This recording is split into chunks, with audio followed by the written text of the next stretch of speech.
All of us can relate to moments like these. Something in our life throws us into an emotional storm. Someone hurts us, or something happens from the outside that we never saw coming and had no way to prepare for. Sometimes our emotions reach the edge because of something truly extreme, and sometimes it is something much more momentary. Hunger after not eating all day, exhaustion from worry and work, the sting of hearing that someone said hurtful things about us. And when that happens, the whole world shrinks down to one single point, what we're feeling right now.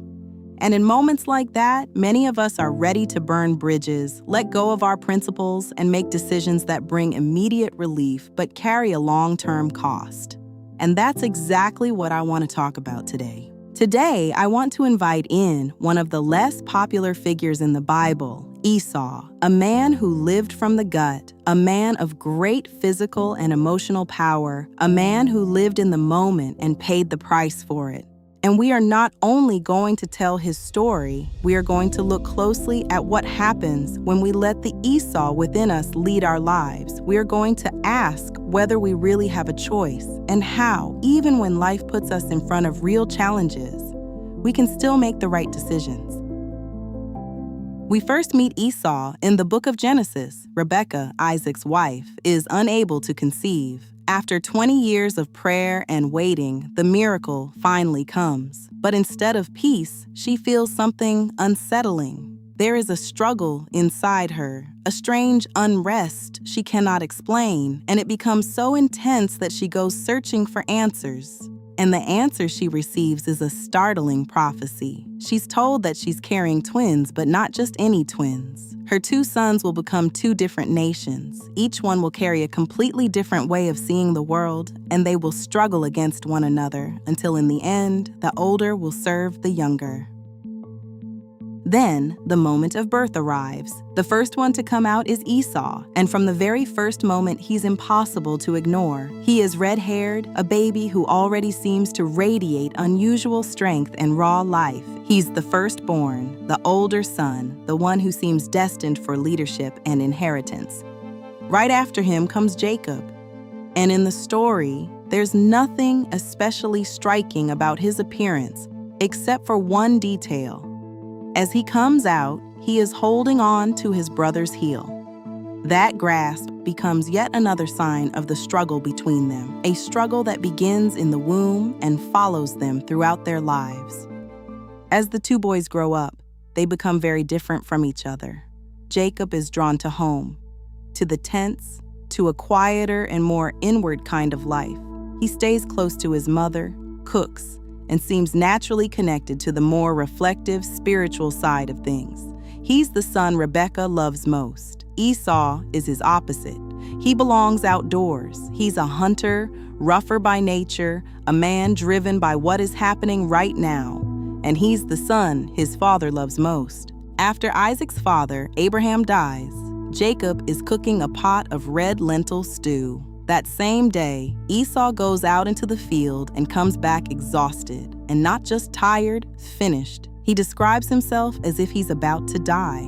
Some even say he hadn't simply gone out hunting, but that this was the first time he had killed another man. Not because he was threatened, but because something in him wanted to take what didn't belong to him. Esau comes in at the height of all that intensity, sees the food Jacob has made, and asks him to feed him. He's so exhausted that he feels like he can't even eat on his own. When I think about that moment, I can almost picture it in our own time. All that drama over one bowl of food, but that's exactly how it can be sometimes. One passing emotion takes over, and before you know it, it's driving every decision and every move. Jacob sees the moment for what it is. He realizes Esau is vulnerable, and he decides to use that to his advantage. So he offers him the stew in exchange for the birthright, and this is not some small bargain. This is the inheritance. This is the right to carry forward everything Isaac has built. And Esau, he treats his future lightly. He's willing to sell his birthright just to satisfy what he feels right now. He tells Jacob that if he's about to die anyway, then what difference does the birthright even make? And that's how he lets a passing emotion lead him, without stopping to think about the price he will pay later. Years pass, and Isaac grows old. He calls Esau and asks him to go out into the field, bring back food, and prepare it for him, so that he can give him his blessing before he leaves this world. Rebekah overhears the conversation, and while Esau is out in the field, she convinces Jacob to take the blessing for himself. But this is not easy. Jacob knows he sounds nothing like Esau, and since Isaac can no longer see, he also knows his father will try to recognize him by touch. So Rebekah dresses him in Esau's best clothes and covers his hands and the smooth part of his neck with goat skins, so that he will feel hairy like his brother. Dressed like Esau, Jacob goes in to stand before his father, and the plan works. He receives the blessing. But the moment he leaves the tent, Esau walks in. He comes ready to receive his father's blessing, only to hear Isaac tell him that it has already been given to his brother. And in true Esau fashion, the pain of that moment comes out with full force. He lets out a great and bitter cry, and he swears that once Isaac is gone, he will kill Jacob, the brother who took the blessing that was meant for him. Rebekah hears what Esau has sworn, and she tells Jacob to run, to go far away. She knows his life is in danger, and she's willing to let him go, to lose having him close, if that's what it takes to keep him alive. Jacob sets out on a journey that will last 20 years, and along the way, he will have to face what he has done and grow into the man he's meant to become. In time, he marries, builds a large family, and creates an entire world of success around himself. And still, none of that success truly satisfies him. Esau, for all the way he lived in the moment and for all the anger he carried toward Jacob, still remained deeply devoted to his parents. He honored them, cared for them, and stayed by their side until the day they died. 20 years pass. Jacob has built a family, but something in him is still unresolved. He wants to go back home and make peace with Esau.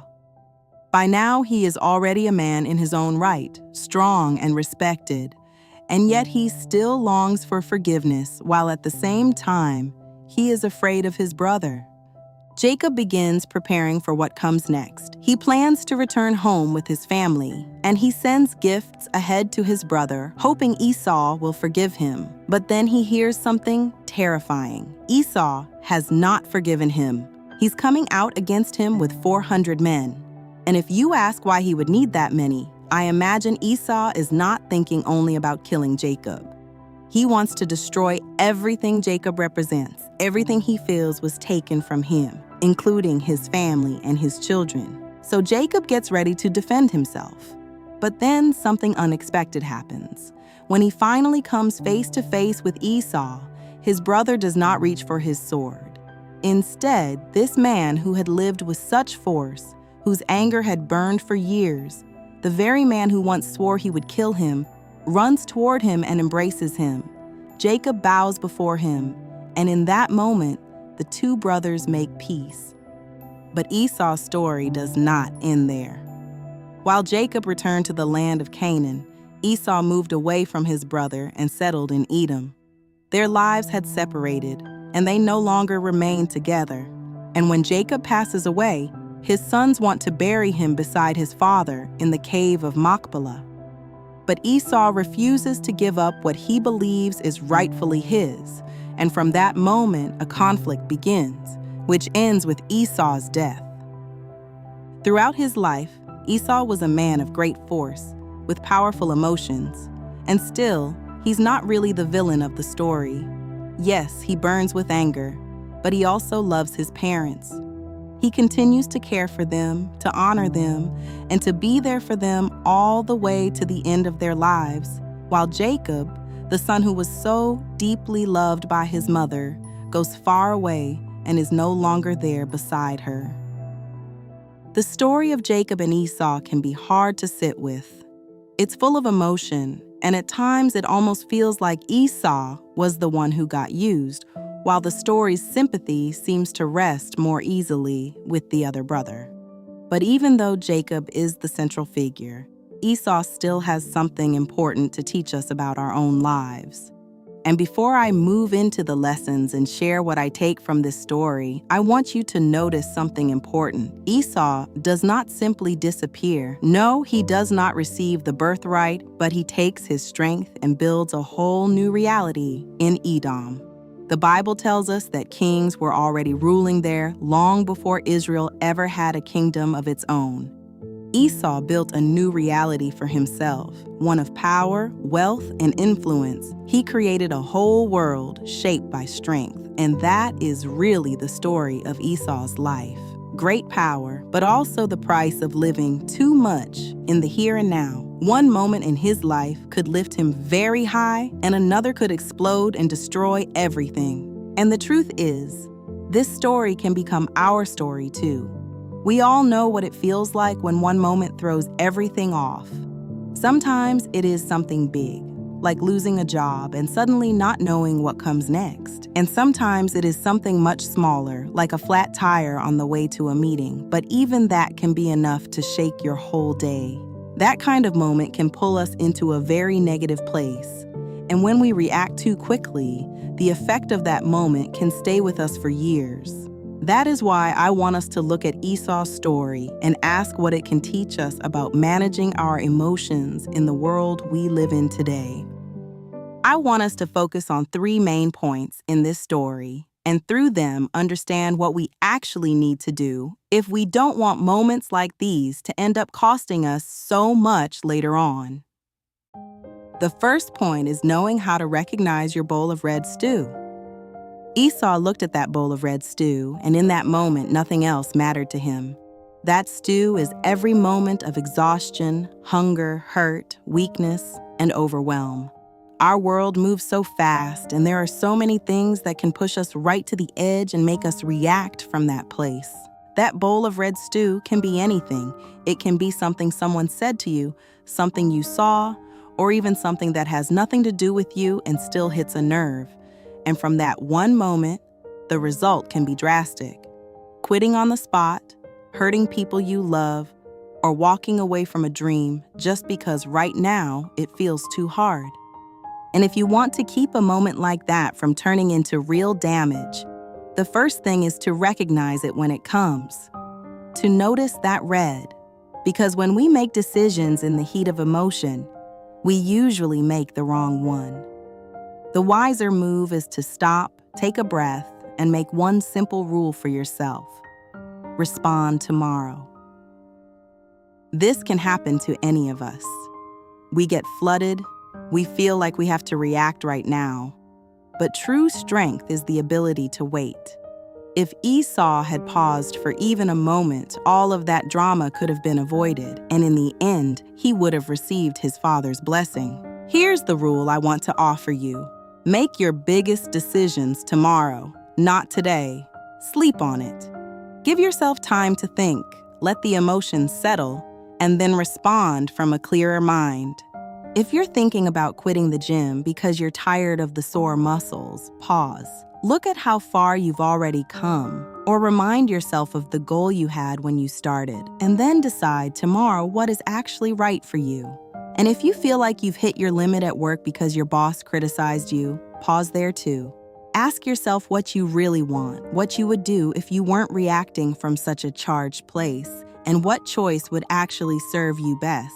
And this is true in your relationships too, with your parents, your children, your friends, your partner. There are endless examples, but the principle is always the same. The decision that matters most should be made when you are calm. The second point is learning to fill your reserves before they run dry. Esau's mistake did not begin the moment he saw the bowl of red stew. It started earlier than that. The real mistake was arriving at such a critical moment when he was already drained, exposed, and at his weakest. And the truth is, he did not have to reach that moment like that. Building a strong life is not just about knowing what to do once your emotions have already taken over. It is also about knowing how to keep yourself from getting there in the first place. Think about it. When you are not sleeping enough, not eating in a balanced way, and loading too much onto yourself, there comes a point where you simply cannot hold it all anymore. All of us can look back and see moments when we made life harder for ourselves. But once you understand what tends to push you to the edge, you can start preventing those moments before they happen. I want to suggest a different approach. Prevention. Don't wait until you are completely drained. Learn to notice when your reserves are starting to run low and stop there. Look at your schedule. See where you can ease the load. And if you need help, ask for it. Don't take on another project when you already know you're overwhelmed. Don't stay up for one more episode when you already know it's time to sleep. Don't skip a nourishing meal. Build yourself an environment that doesn't pull you in every direction just because of what's happening around you. Remember, in a moment of crisis, you are more vulnerable, and prevention is always better than damage control. When you are overwhelmed and at the edge, any bowl of lentil stew can look like the answer to what you need, when in reality, the price you pay may be far greater. This is your moment to stop, to begin organizing the reality around you, to look life straight in the eye, and to build a protective wall around the future that belongs to you. That way, life can keep moving without overwhelming you. Because when you are strong enough to understand the situation, you can begin creating the future you truly want. The third point is the ability to forgive. Forgiveness is a tremendous force. Esau taught us a powerful lesson when he forgave his brother, because through that forgiveness, he was finally able to keep living his own life and build a world of his own. The only problem is that Esau waited 20 years for Jacob to ask for his forgiveness. He waited for Jacob to find the right moment to come back and make peace when he could have left the whole story behind years earlier. Now, I'm not saying you have to forgive everything, but I am saying that if there is something still weighing on you, something that keeps you awake at night, someone you feel you still need to settle things with, that pain is still living inside you. And only when you're able to leave it behind can you truly move on. You may have been in a relationship that wounded you. Not necessarily physically, but it was not good for you. Maybe you fought all the time. Maybe you got stuck in endless arguments over who said what to whom, and even now, it still takes up space in your mind. Let me tell you something.